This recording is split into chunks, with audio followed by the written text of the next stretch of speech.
Hello, everybody. So here I sit in beautiful downtown Chiang Sao, Thailand, a place nobody's ever heard of. It's on the mighty Bang Pakong River. It's quite a nice river. We got freshwater dolphins here and these giant stingrays. It's really cool. Anyway, I found out something interesting recently. You know, they always say knowledge is power. You know, knowledge is whatever. Apparently, it's not, because I had two cases just this last week whereby I presented new knowledge to people. I presented them the knowledge I had of certain things that was completely new to them. It had to do with nutrition and or sterilization, and they had never heard of it. And even foodstuffs. And these are tried and true and proven things. I'm not going to mention what they are yet, in order to just dispel any alienation here from anybody. But the point is knowledge no longer is valuable. Both these people shunned me afterwards because I don't know. I disrupted their balance. I disrupted the paradigm they lived in. They didn't understand that I could understand things that they didn't understand or something. I really don't know what it is, but it's very, very alarming that people are so comfortable in a cushy zone, if you want to call it that, that they cannot step outside of this paradigm of theirs, this false belief through their school system, through the media, just through the peers, just the general flow of nonsense that people just bounce off one another all day long. It's disconcerting. It's disappointing. So here I am now. I just basically alienated my last friend by just telling him about this thing that I know about. It's tried and true and proven. I didn't make up the knowledge. It's kind of like, okay, here's something else. This is a little off base of what I was talking to my friends about. But it's kind of like trying to argue somebody who is in well, no, that doesn't make any sense. But talking about comets. What is a comet to you guys? What is a comet? Well, I sort of kind of know what it is on the new theories, and actually what the NASA Rosetta mission came up with.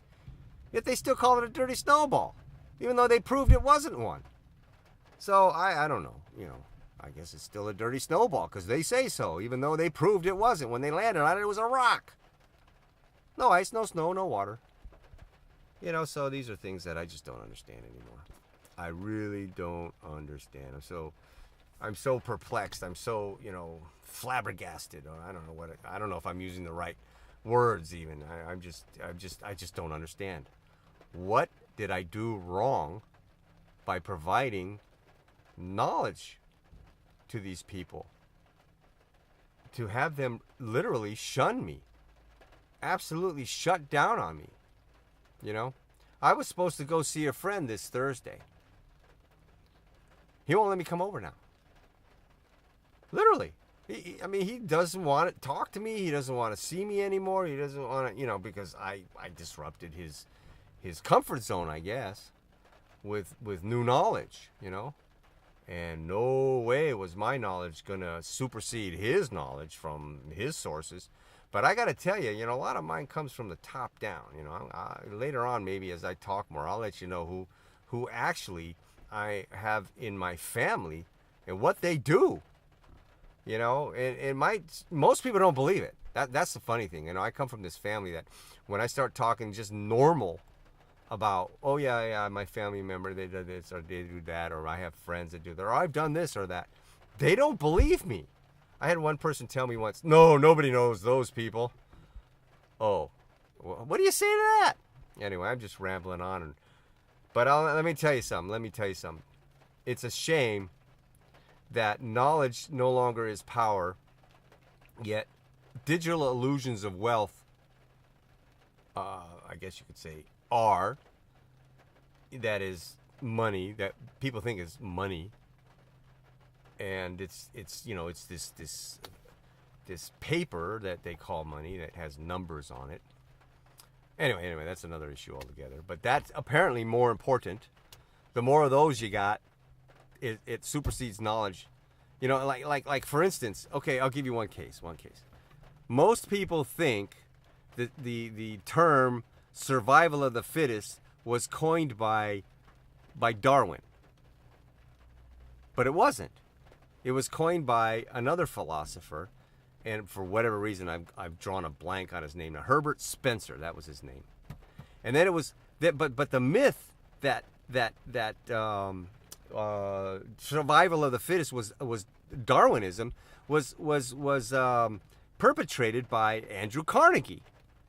Yeah, he's the one that kept saying like, yeah, it's a Darwinian philosophy or a Darwinian edict or whatever you want to call it. No, not at all. Figure that one out, huh? Anyway, folks, I'm rambling on. Appreciate your attention. I'm sure I won't get much of it, but I'm going to put it out there anyway. And as I go on, I'll throw in some of my drumming, you know, which is a little bit boring and banal, and it doesn't stand up to the super world of drummers out there, but I'll tell you, I love drumming. And I'm going to keep plugging away at it, hopefully, until I can't even hold the sticks in my hands anymore. All right. Have a good night, good day, or good morning to wherever you are, whoever happens to watch this, hopefully.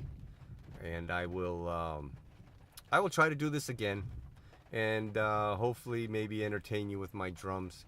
I'm trying to get better at the recording thing. All right. So long. Farewell. I'll see you again.